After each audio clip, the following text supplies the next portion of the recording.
Chapter 9. And he entered into a ship, and passed over, and came into his own city. And behold, they brought to him a man sick of the palsy, lying on a bed. And Jesus, seeing their faith, said unto the sick of the palsy, Son, be of good cheer, thy sins be forgiven thee. And behold, certain of the scribes said within themselves, This man blasphemeth. And Jesus, knowing their thoughts, said, Wherefore think ye evil in your hearts? For whether is easier, to say, Thy sins be forgiven thee, or to say, Arise and walk?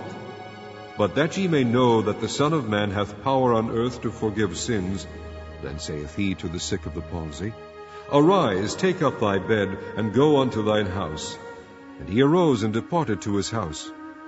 But when the multitude saw it, they marveled, and glorified God, which had given such power unto men. And as Jesus passed forth from thence, he saw a man named Matthew sitting at the receipt of custom. And he saith unto him, Follow me. And he arose and followed him. And it came to pass, as Jesus sat at meat in the house, behold, many publicans and sinners came, and sat down with him and his disciples. And when the Pharisees saw it, they said unto his disciples, Why eateth your master with publicans and sinners? But when Jesus heard that, he said unto them, They that be whole need not a physician, but they that are sick. But go ye and learn what that meaneth, I will have mercy and not sacrifice, for I am not come to call the righteous, but sinners to repentance. Then came to him the disciples of John, saying, Why do we and the Pharisees fast oft, but thy disciples fast not? And Jesus said unto them, Can the children of the bride chamber mourn, as long as the bridegroom is with them? But the days will come when the bridegroom shall be taken from them, and then shall they fast.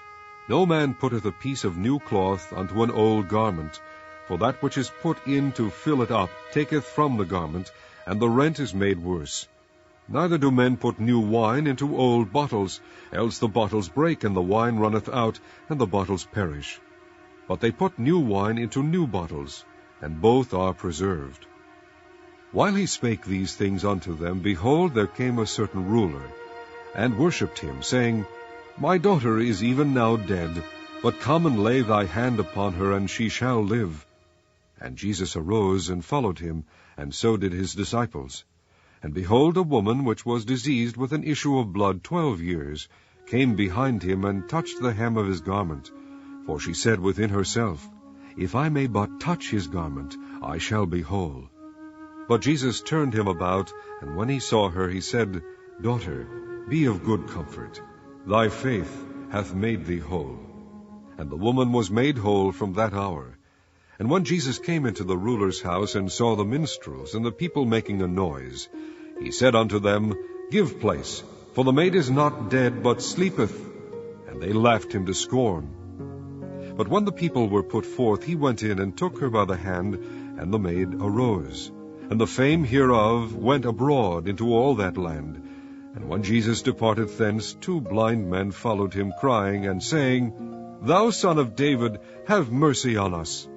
And when he was come into the house, the blind men came to him, and Jesus saith unto them, Believe ye that I am able to do this? They said unto him, Yea, Lord. Then touched he their eyes, saying, According to your faith be it unto you. And their eyes were opened, and Jesus straightly charged them, saying, See that no man know it. But they, when they were departed, spread abroad his fame in all that country. As they went out, behold, they brought to him a dumb man, possessed with a devil. And when the devil was cast out, the dumb spake. And the multitudes marveled, saying, It was never so seen in Israel.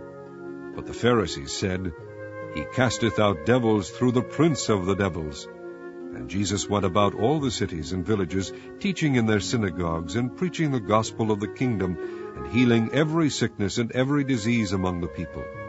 But when he saw the multitudes, he was moved with compassion on them, because they fainted and were scattered abroad as sheep having no shepherd. Then saith he unto his disciples, The harvest truly is plenteous, but the laborers are few. Pray ye therefore the Lord of the harvest, that he will send forth laborers into his harvest.